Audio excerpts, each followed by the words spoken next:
poderia, num dia emblemático como esse, 26 de março, após o julgamento aí, que acabou aceitando por o indiciamento lá no STF, de pessoas que supostamente participaram de uma tentativa de um golpe, algo que nós já discutimos várias vezes, não para em pé, para quem tem um mínimo de bom senso, de atenção ao que diz a legislação brasileira. Eu, como um parlamentar independente, que todo mundo que convive comigo sabe, eu voto e sei das minhas limitações e imperfeições, mas voto pelo Brasil sempre, independente se está governo Bolsonaro, se está governo Lula. Tenho críticas ao governo Bolsonaro, já demonstrei isso, inclusive no voto.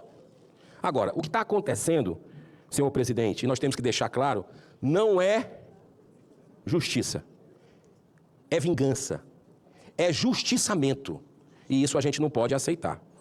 A gente ontem percebeu no plenário lá do STF, que inclusive o desembargador, ex-desembargador Sebastião Coelho, foi detido, expulso do plenário. Quer dizer, um advogado que tem todo o interesse em estar ali, é advogado de uma das vítimas, não poder ficar. Cadê a OAB nessa hora? E aí a OAB vem com a nota, assim, totalmente estapafúrdia, aberta, sem uma posição. É o que a gente tem visto da OAB, infelizmente. A gente perceber advogados ali, dos agora considerados réus, nesse teatro que está sendo feito, ao arrepio da lei, num tribunal político que é o STF, escancaradamente, com lado, alguns ministros, inclusive um que dizia que o ex-presidente é o próprio demônio. Como é que uma pessoa pode julgar outra achando que ele é demônio? Qual é o julgamento disso? O outro se diz vítima. O Dino chamava de demônio, que era do governo Lula.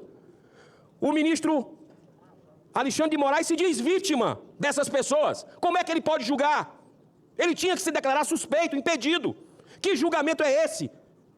E aí vem também o Zanin, ministro Zanin, advogado pessoal do Lula, que dia sim, dia não, fala impropérios contra o ex-presidente da República. Olha, eu não estou querendo independente quem gosta e quem não gosta, eu estou falando isso como político independente, repito, de um partido independente, que não é o partido do ex-presidente. Mas está errado. As pessoas de bem precisam se levantar com essa injustiça. Como é que se coloca a cabeça no travesseiro, vendo a Constituição desse país ser rasgada, sucessivamente, abusivamente, por esses que deveriam ser os primeiros guardiões da Constituição?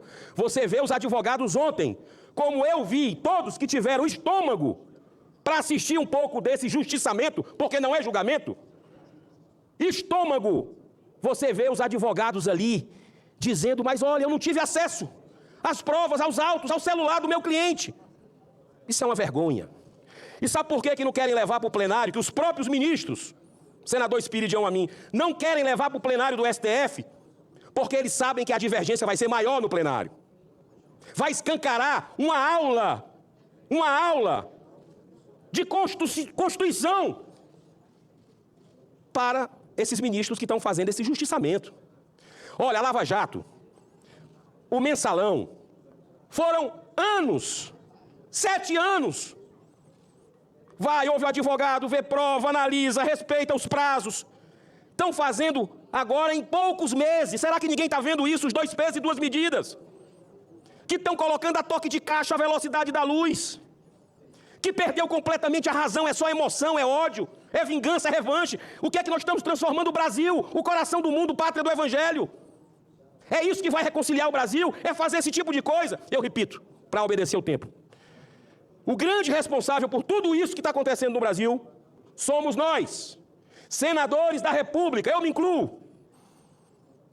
Somos nós que, em mais de 200 milhões de brasileiros, nós temos a honra de estarmos aqui, nesse momento da história exato, 81 apenas de nós, e que estamos deixando isso acontecer, que vai respingar nos filhos, nos netos, nas futuras gerações, que vão nos cobrar, porque o tempo é o senhor da razão. Em pouco tempo, porque é diferente do julgamento do Lula, do julgamento do Mensalão, do Petrolão, que teve prazo obedecido, que teve prova robusta, esse não tem nada, zero.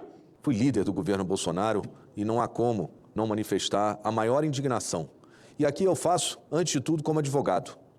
Eu, quando assumi o Senado Federal, eu me licenciei no mesmo dia, senador Girão. Eu saí do meu escritório de advocacia, do contrato social e entrei com um pedido de licença. E me disseram que eu não precisava, e não precisava realmente, porque eu advogava basicamente nos tribunais, advogado de tribuna, mas não em tribunal federal, no tribunal do meu estado, e advogava como advogado desportivo, que sou, e eleitoral. Não era necessário eu me licenciar, mas eu resolvi, por duas razões, reabilitar a minha OAB. Em primeiro lugar, recebi, a verdade, um convite para assumir a comissão, uma cadeira na comissão de esporte da OAB do Rio de Janeiro, e acho que eu tenho uma grande contribuição a dar e, por isso, pensei pela primeira vez em reabilitar a minha OAB.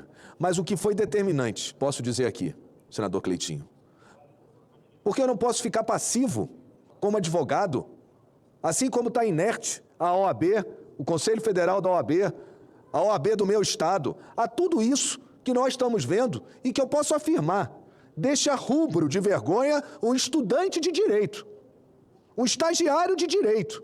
Eu fico imaginando que professores de direito penal são esses, o que eles estão dando na sala de aula? Eles estão repetindo narrativas ou eles estão confrontando a turma para pensar no direito? O direito que está sendo violado, direito de manifestantes que foram presos como golpistas e que estão sendo acusados pelo uso de armas. Que armas seriam? Estilingues, batom. Como pode uma pessoa sustentar, numa aula acadêmica, uma situação como essa? Que golpe de Estado, com porrete, essas pessoas dariam para uma praça cercada já de militares, com armas pesadas e muitos outros que poderiam, das forças policiais, conter com facilidade, não fosse justamente a vontade do governo, que estava constituído, que já havia tomado posse e que nada fez porque quis ver o circo pegar fogo. Deixou que esse Senado Federal, esse Congresso, onde estava o presidente desse Congresso no momento, dando ordens por telefone, ou deixando para deixar que as pessoas invadissem, aonde estava o presidente do STF e aonde estava o presidente Lula, que sabemos, pegou rapidamente um avião e saiu de Brasília, enquanto, inclusive, o próprio ministro Flávio Dino, vistoriava as instalações do Palácio. Isso aconteceu diante de todos. Mas eu volto à questão jurídica do exercício da advocacia, de colegas advogados que estão lá defendendo não só essas centenas de presos, milhares, na verdade, que estão sendo julgados, manifestantes de uma revolta popular. Vá na internet, pesquise. Dizem que o pai dos burros é o dicionário. Vá então para a mãe dos ignorantes, que é a inteligência artificial. Pesquisa lá a diferença entre revolta popular e golpe de Estado. E compare o que aconteceu aqui. Pensem, foi uma revolta popular ou um golpe de Estado? O que é uma tentativa de golpe por manifestantes não liderados, sem força política, sem líder político à frente? Afinal de contas, Bolsonaro estava nos Estados Unidos, sem as forças militares ao seu lado. Quem são esses manifestantes, se não resignados com o resultado eleitoral, frustrados com a posse de um presidente que houve e que não seria com batom e porrete que seria derrubado? Isso é uma revolta popular. Isso não é um golpe de Estado. E esses advogados, como ontem eu assisti dos denunciados, hoje denunciados, e que ontem subiram à tribuna para se defender perante o STF, defender seus clientes, e foram surpreendidos com uma prova nova, um vídeo, que é aquele que concentra em si os poderes de acusador, de julgador, de tudo, até de embaixador, o senhor Alexandre de Moraes, exibiu, surpreendendo a defesa.